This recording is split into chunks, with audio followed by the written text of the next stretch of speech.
നമ്മളെ ഫോണിൽ ഒരു കൺട്രോൾ സെന്റർ ഉണ്ടാവും. എവിടെ കൺട്രോൾ സെന്റർ? ഇവിടുന്ന് ഇങ്ങനെ താഴോട്ട് താത്തി കഴിഞ്ഞാൽ ഇതാ കാണുന്നുണ്ടോ? ഫോണിൽ ഡീഫാൾട്ട് ആയിട്ട് വരുന്ന ഒരു കൺട്രോൾ സെന്റർ.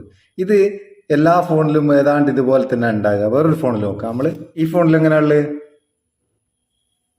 സെയിം തന്നെ, മാറ്റമൊന്നുമില്ല. ഒരു വൈറ്റ് ബാക്ക്ഗ്രൗണ്ടിൽ കുറച്ച് വട്ടക്കണ്ണിൻ്റെ ഉള്ളിൽ ആവശ്യമുള്ള ഐക്കണൊക്കെ.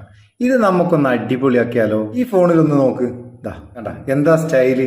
ഇതിങ്ങോട്ട് നീക്കിക്കഴിഞ്ഞാൽ ഇവിടെ ആവശ്യമുള്ള സംഗതികളെല്ലാം ഉണ്ട്.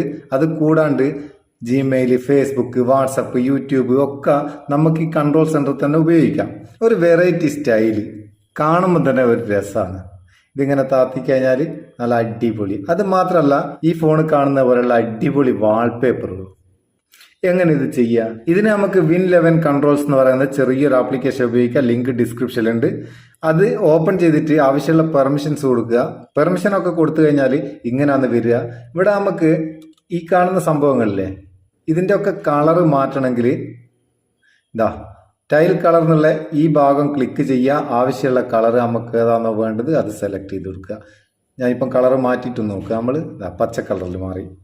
അത് കൂടാണ്ട് നമുക്ക് ഇഷ്ടം പോലെ വാൾപേപ്പർ, അതിന് ചേഞ്ച് വാൾപേപ്പർ എന്നുള്ള ഇത് ക്ലിക്ക് ചെയ്തിട്ട് നമുക്ക് ഇഷ്ടമുള്ള വാൾപേപ്പർ ഓരോ കാറ്റഗറിയിലും ഇഷ്ടം പോലെ വാൾപേപ്പർ ഉണ്ട്, അത് കൊടുക്കുക.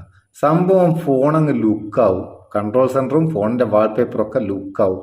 ഒന്ന് ഉപയോഗിച്ച് നോക്ക്. ഉപയോഗിച്ചിട്ട് അഭിപ്രായം അറിയിക്കും. വീഡിയോ ഇഷ്ടപ്പെട്ടിട്ടുണ്ട് ഒരു ലൈക്കും കൊടുത്തേക്ക്. അപ്പോൾ നമുക്കൊരു ബൂസ്റ്റ് ആയിക്കോട്ടെ. നമുക്ക് അടുത്ത വീഡിയോ നല്ല സെഗ്മെന്റ് കാണാം. നിങ്ങളെ സ്വന്തം മുത്തുസ് Meppayur. Thank you so much.